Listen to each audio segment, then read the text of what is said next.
حامدا و مصلیا اما بعد۔ سامعین، آج میں طلاق سے پہلے کیا اقدامات کرنے چاہیے، طلاق سے بچنے کے لیے کن چیزوں پر عمل کرنا چاہیے، ان چیزوں پر روشنی ڈالوں گا۔ سب سے پہلی بات تو یہ ہے کہ ہمیں شادی شدہ اور شادی والی شادی کی بدولت ملی ہوئی زندگی کی اہمیت کو اور اس رشتے کی اہمیت کو جاننا چاہیے۔ یقیناً شادی سے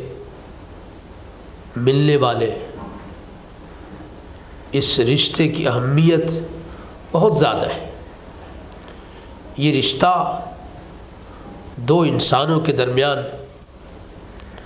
ان رشتوں میں سے ایک ہے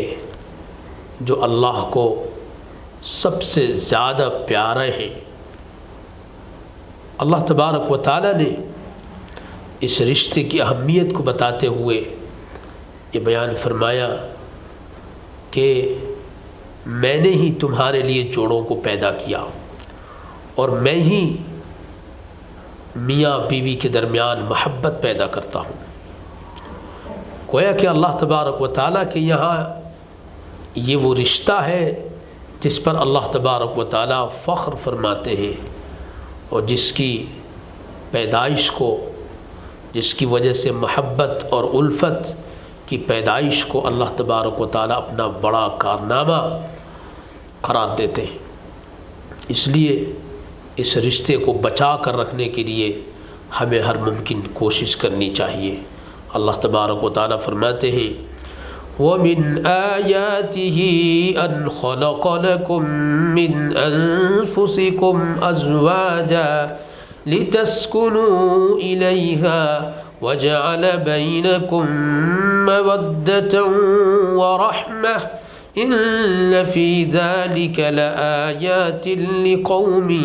يَتَفَكَّرُونَ۔ اور اسی کی نشانیوں میں سے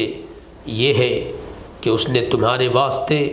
تمہارے جنس کی بیویاں بنائیں تاکہ تم کو ان کے پاس آرام ملے اور تم میاں بیوی میں محبت اور ہمدردی پیدا کی۔ اس میں ان لوگوں کے لیے نشانیاں ہیں جو فکر سے کام لیتے ہیں۔ سورہ روم سورت نمبر 30 آیت نمبر 21۔ اس آیت میں اللہ تبارک و تعالیٰ نے صاف بتا دیا کہ شادی سے پیدا ہونے والی محبت اور شادی سے ملنے والا یہ رشتہ یہ اللہ تبارک و تعالیٰ کا کارنامہ ہے، اور اللہ تبارک و تعالیٰ نے محض احسان اور کرم فرمایا کہ انسانوں کے لیے جوڑے پیدا فرمائے اور انسانوں کو بیویاں اور شوہر عطا فرمائے اور دونوں کے درمیان محبت پیدا کی۔ ہمیں اس کی قدر کرنی چاہیے۔ اس لیے سب سے پہلے ہمیں اللہ اور اللہ کے رسول صلی اللہ علیہ وسلم کے بتائے ہوئے طریقوں کے مطابق اپنی اس ازدواجی زندگی کو گزارنا چاہیے۔ اگر ہم ایسا کریں گے تو انشاءاللہ کسی طرح کی نااتفاقی، کسی طرح کا بگاڑ ہمارے درمیان پیدا نہیں ہوگا۔ ہم اس پر انشاءاللہ کبھی روشنی ڈالیں گے کہ وہ کیا طریقے ہیں جنہیں اللہ کے رسول صلی اللہ علیہ وسلم نے مثالوں کے ذریعے سے بیان فرمایا ہے کہ میاں بیوی کو ان طریقوں کو اپنی زندگی میں اپنانا چاہیے۔ ہم یہ مان لیں کہ ان طریقوں کو اپنانے کے بعد بھی خدا نخواستہ نااتفاقی پیدا ہوتی ہے، اور مثال کے طور پہ شوہر کو یہ لگتا ہے کہ اس کی بیوی اس کے حق کو ادا نہیں کر رہی ہے، شادی کے جو فوائد ہیں وہ بیوی کی وجہ سے حاصل نہیں ہو رہے، بیوی کے نافرمانی کی وجہ سے، بیوی کے ان پر عمل نہ کرنے کی وجہ سے شوہر کو تکلیفیں اٹھانا پڑ رہی ہیں۔ اگر ایسا شوہر کو لگتا ہے تو بھی شوہر کو فوری طور پہ طلاق کے بارے میں نہیں سوچنا چاہیے، بلکہ اس کو اپنی بیوی کو نصیحت کرنی چاہیے، سمجھانا چاہیے کہ شادی کتنی مبارک چیز ہے، اس سے کتنے پیارے پیارے فائدے حاصل ہوتے ہیں، کتنی پیاری پیاری چیزیں زندگی میں حاصل ہوتی ہیں۔ یہ باتیں آپس میں بیٹھ کر شوہر کو بیوی کو سمجھانا چاہیے۔ اگر شوہر کی یہ نصیحت، اس کا یہ سمجھانا بھی کارآمد نہیں ہوتا ہے تو اس کو اپنی بیوی کے ساتھ رات میں وقت گزارنا بند کر دینا چاہیے۔ رات اس کے ساتھ نہیں گزارنا چاہیے۔ اگر اس سے بیوی کو فائدہ ہوتا ہے، بیوی اپنی غلطی کو سمجھ لیتی ہے اور وہ شوہر کے جو حقوق ہیں ادا کرنا شروع کر دیتی ہے، تو پھر کچھ کرنے کی ضرورت نہیں۔ اسی طریقے سے پہلی شکل میں اگر نصیحت سے بیوی سمجھ جاتی ہے تو بھی اس کو دوسری تدبیر کی ضرورت نہیں ہے۔ اگر یہ دونوں تدبیریں، یہ دونوں طریقے ناکام ہو جاتے ہیں اور بیوی شوہر کے حقوق ادا نہیں کر رہی ہے تو پھر اس کو یہ اختیار دیا گیا ہے کہ وہ بیوی کو مار سکتا ہے، لیکن اس میں شرط یہ ہے کہ بیوی کو تکلیف دینے والی مار نہ مارے۔ اسی طریقے سے جو بدن کے حساس حصے ہیں، چہرہ ہے اور دوسرے حصے ہیں، ان پہ نہ مارے، بلکہ صرف اس مار کے ذریعے سے غصے کو بتلانا مقصود ہو۔ یہ 3 طریقے بتلائے گئے ہیں شوہر کو کہ وہ اپنی بیوی کو تربیت دینے کے لیے اختیار کرے، لیکن طلاق کی بات نہ کرے، طلاق دینے کی نہ سوچے۔ اللہ تبارک و تعالی فرماتے ہیں واللاتی تخافون نشوزہن فعظوہن واہجروہن فی المضاجع واضربوہن فإن أطعنكم فلا تبغوا عليهن سبيلا إن الله كان عليا كبيرا۔ اور جو عورتیں ایسی ہوں کہ تم کو ان کی بد دماغی کا احتمال ہو تو ان کو زبانی نصیحت کرو اور ان کو ان کے لیٹنے کی جگہوں میں تنہا چھوڑ دو اور ان کو مارو۔ پھر اگر وہ تمہاری اطاعت کرنا شروع کر دیں تو ان پر بہانہ مت ڈھونڈو۔ بلا شبہ اللہ تعالیٰ بڑی رفعت اور عظمت والے ہیں۔ یہ سورہ نساء کی جو 4 نمبر کی صورت ہے اس کی 34 نمبر کی آیت ہے۔ اس آیت میں صاف طور پہ ان باتوں کا حکم دیا گیا ہے جو ہم نے آپ سے بتائی۔ اسی طریقے سے اگر بیوی کو لگتا ہے کہ شوہر بیوی کو نظر انداز کر رہا ہے، مکمل طور پہ اس کو نظر انداز کر رہا ہے، اس کے حقوق ادا کرنے کو بالکل راضی نہیں ہے، یا یہ کہ برائے نام اس کے حقوق کو ادا کر رہا ہے، کمی کر رہا ہے اس کے ساتھ، تو ایسی صورت میں بھی اللہ تبارک و تعالیٰ نے بیوی کو یہ مشورہ دیا، بیوی سے یہ کہا کہ وہ فوراً طلاق کی نہ سوچے، طلاق کا مطالبہ شوہر سے نہ کرے، بلکہ وہ دیکھے، غور کرے کہ کیا وہ شوہر کی کمیوں کے ساتھ شوہر کی طرف سے جو کوتاہیاں ہو رہی ہیں ان کو برداشت کر کے اگر گنجائش نکلتی ہے اس سے اس کے دین اور دنیا کا کوئی نقصان نہیں ہوتا ہے تو طلاق کا مطالبہ کرنے کی بجائے اس کو صلح کرنے کی کوشش کرنی چاہیے اور اس کو نکاح میں رہنے کی کوشش کرنی چاہیے۔ صلح سے دونوں کا فائدہ ہوگا اور شوہر صلح پہ راضی بھی ہو جائے گا، چونکہ انسانوں کے اندر لالچ رکھی گئی ہے۔ شوہر اگر دیکھے گا کہ کچھ تقاضے جو بیوی کے اس کو پورے کرنے تھے، بیوی نے وہ تقاضے واپس لے لیے ہیں، کچھ حقوق جو بیوی کو اللہ نے دیے تھے وہ حقوق بیوی نے لے لیے ہیں، ان کا مطالبہ بیوی نہیں کر رہی ہے اور وہ نکاح میں باقی رہنا چاہتی ہے، تو گویا کہ اس کو بغیر محنت کے، بغیر خرچ کے بیوی جیسی نعمت مل رہی ہے، وہ بھی اس پہ راضی ہو جائے گا۔ تو دونوں ہاتھ میں گویا کہ کامیابی ہے، شوہر بھی مل گیا، اپنی ضرورت بھی پوری ہو رہی ہے، شوہر کو بیوی بھی ملی ہوئی ہے اور اس کو بہت زیادہ خرچ بھی نہیں کرنا پڑ رہا ہے۔ اللہ تبارک و تعالیٰ فرماتے ہیں وَإِنِ امْرَأَةٌ خَافَتْ مِنْ بَعْلِهَا نُشُوزًا أَوْ إِعْرَاضًا فَلَا جُنَاحَ عَلَيْهِمَا أَنْ يُصْلِحَا بَيْنَهُمَا صُلْحًا وَالصُّلْحُ خَيْرٌ وَأُحْضِرَتِ الْأَنفُسُ الشُّحَّ وَإِن تُحْسِنُوا وَتَتَّقُوا فَإِنَّ اللَّهَ كَانَ بِمَا تَعْمَلُونَ خَبِيرًا۔ اور اگر کسی عورت کو غالب گمان بد دماغی یا بے پرواہی کا ہو تو دونوں کو اس بات میں کوئی گناہ نہیں کہ دونوں آپس میں ایک خاص طریقے پر صلح کر لے، اور یہ صلح بہتر ہے اور نفوس کو لعنت کے ساتھ اقتران ہوتا ہے،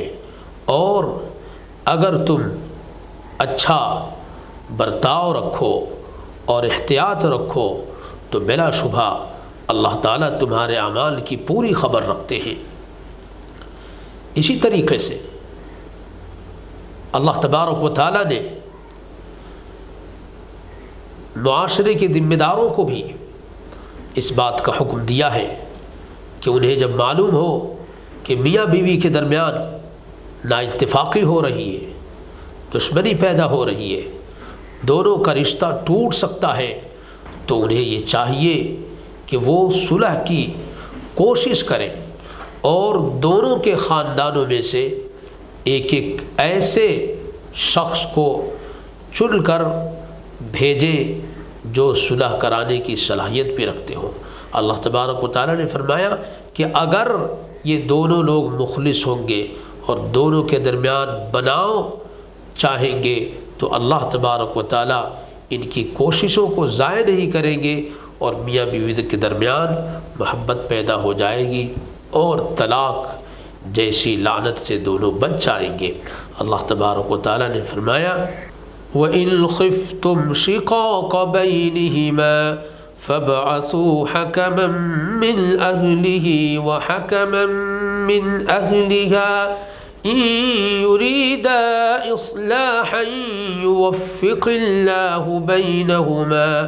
إِنَّ اللَّهَ كَانَ عَلِيمًا خَبِيرًا۔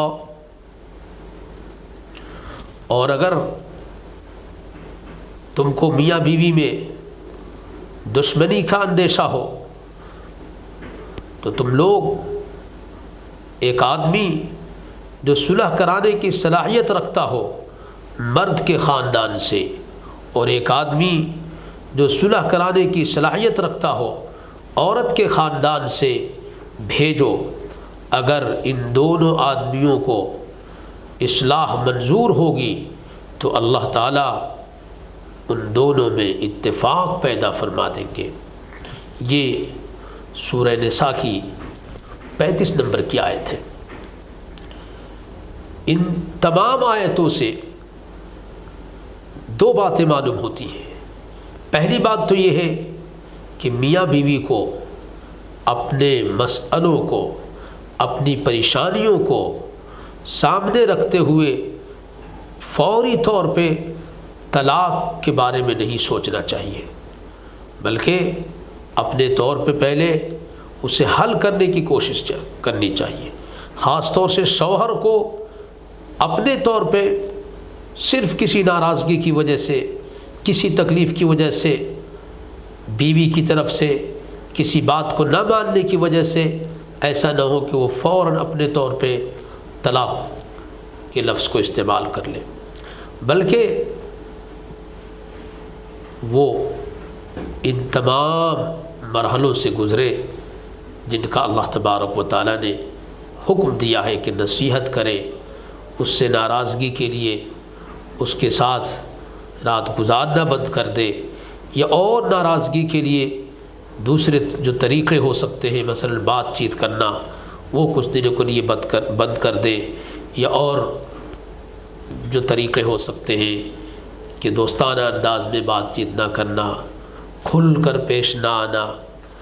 یہ سارے طریقے اپنائیں۔ اگر ان طریقوں سے ناکامی ہوتی ہے تو پھر حل کی ثمار جو نہ تکلیف کا باعث بنے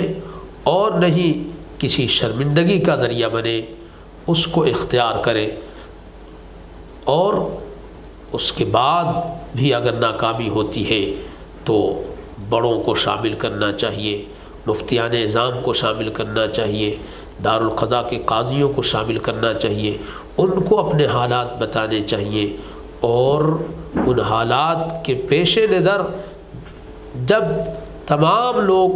یہ بتائیں کہ آپ لوگوں کے جو مسائل ہیں ان کا حل طلاق ہے، پھر طلاق کے لیے سوچنا چاہیے۔ اسی طریقے سے بیوی کو اگر لگتا ہے کہ شوہر زیادتی کر رہا ہے، ایک دم سے وہ حقوق ادا نہیں کر رہا ہے یا کچھ نظر انداز کر رہا ہے، تو اس کو طلاق کا مطالبہ نہ کرتے ہوئے اس کو بھی بڑوں سے مشورہ کرنا چاہیے، علماء اعظام سے مشورہ کرنا چاہیے، قاضی حضرات سے مشورہ کرنا چاہیے، اور ان کے بتائے ہوئے طریقے پر اگر طلاق کی ضرورت محسوس ہوتی ہے تو طلاق کے لیے سوچنا چاہیے۔ جس طریقے سے ہم گھر بناتے ہیں، بڑی محنتوں، بڑی مشقتوں کے بعد ایک گھر تعمیر ہوتا ہے، اس کے اندر اگر خرابیاں نظر آتی ہیں تو فوری طور پہ بلا سوچے سمجھے اس گھر کو توڑنے کی بات ہم نہیں کرتے، بلکہ ہم یہ دیکھتے ہیں کہ اس کمی کو، جو خرابیاں پیدا ہو گئی ہیں یا رہ گئی ہیں، ان کو ہم کیسے دور کر کے اس گھر سے فائدہ اٹھا سکتے ہیں، اور اس کے لیے ہم اس لائن کے، اس میدان کے لوگوں سے مشورہ کرتے ہیں، اور ان کے مشورے کے بعد ہم کوئی قدم اٹھاتے ہیں۔ اسی طریقے سے شادی کے مسئلے میں اپنے طور پہ کوئی قدم نہیں اٹھانا چاہیے۔ اگر ہم اٹھاتے ہیں تو ہمارا یہ قدم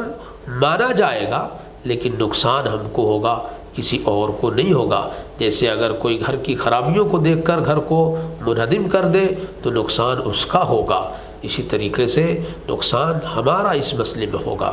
دوسری بات جو معاشرے کے ذمہ داروں کو، گھر کے ذمہ داروں کو کہی گئی ہے کہ وہ فوری طور پہ طلاق کا مشورہ نہ دے، بیٹی والے فوراً طلاق کی بات نہ کرے، بیٹے والے فوراً طلاق کی بات نہ کرے، یا قاضی حضرات یا ذمہ داران وہ کسی کی طرفداری نہ کریں، بلکہ سب مل کر کے یہ کوشش کریں کہ کس طرح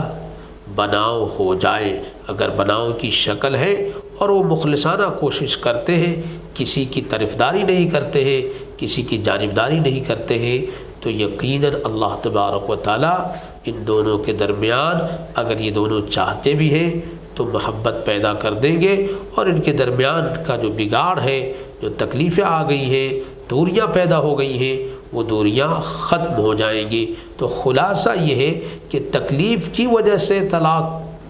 کے بارے میں انسان سوچتا ہے، لیکن تکلیف کی حالت میں، غصے کی حالت میں ہمیں طلاق کی طرف نہیں جانا ہے، بلکہ سوچ سمجھ کر کے، بڑوں کا مشورہ لے کر کے، خوب غور و خوض کر کے، اطمینان سے، ٹھنڈے دل سے، دماغ کو ایک دم ٹھنڈا کر کے جب ہم سوچیں گے اور پھر تمام بڑوں، ذمہ داروں، علماء اعظام، شریعت کے ماہرین کے مشوروں کے بعد جو قدم اٹھائیں گے وہ قدم ہمارے لیے مفید ہوگا۔ آئیے ہم عہد کریں کہ ہم کبھی بھی طلاق کو اپنے طور پہ غصے میں استعمال نہ کریں گے۔ اللہ تبارک و تعالیٰ طلاق جیسی ناگوار چیز سے ہم سب کی حفاظت فرمائے۔